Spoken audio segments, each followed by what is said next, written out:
Narejesha kwako. Mimi naitwa Robert Masai.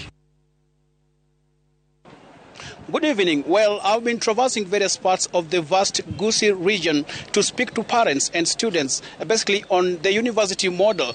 And right now, I just want to engage some of the parents just to get to hear some of their concerns at this particular time. And right now, I'm joined by one of the parents from Kisii County. Karibu mami, hebu tuambie unaitwa nani, alafu wakati huu ambapo unatarajia kupeleka mtoto wako kujiunga na chuo kikuu, hali ikoje kwako?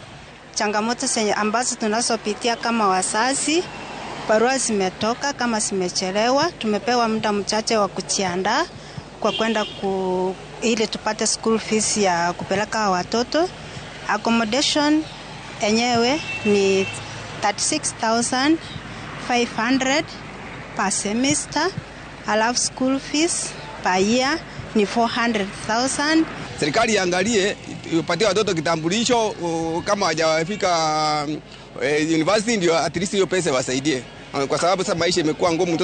Mzazi anapeleka mtoto kwa university, akimaliza university system sio mzuri, mtoto anamaliza hapa anakuja kufanya kazi. Nimeapply mpaka HEF, that is government funding, so siko sure kama itakuja. Isipokuja niko very sure wazazi wengi watoto wao hawataenda shule. Kama wataenda shule, kuna mwenye labda ataendea loan, mtoto aingie university. Afterwards, atakuja ashindwe, huyu mtoto asiende university, akae nyumbani. Some of us who did the exams, we are forced to change our courses to meet our parents, because our parents can't meet the school fees, and because their pockets are really stretched. And niko tu na imani kijana ataweza join hapa sukosi yake.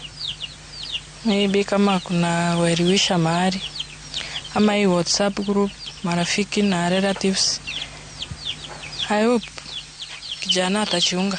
There you have it. Those are some of the concerns from parents and students alike from the Kisii region.